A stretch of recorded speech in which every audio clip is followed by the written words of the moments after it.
So VEVOR ended up gifting us this pottery wheel machine. Now, as you can see, this thing is mammoth. It does have an aluminum body, so this is definitely gonna last. Now, this unit is the 14-inch unit with an 11-inch turntable. So this is going to power up the unit.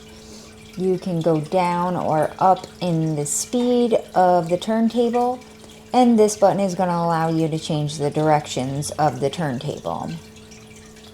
And then this, you can switch it between the turntable being controlled by your hand or being controlled by your foot pedal.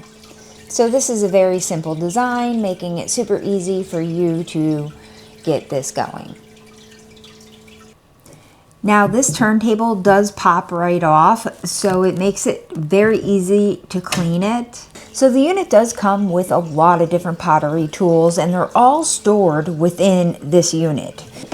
Makes it super convenient because you're not going to end up losing all of these tools, and there's a lot of them. So they really do provide you with everything that you're going to need to get started. I'm an amateur when it comes to this, and this unit is a great unit for me to get going. So all in all, whether you're an amateur like me or a professional pottery maker, this unit is a really good unit.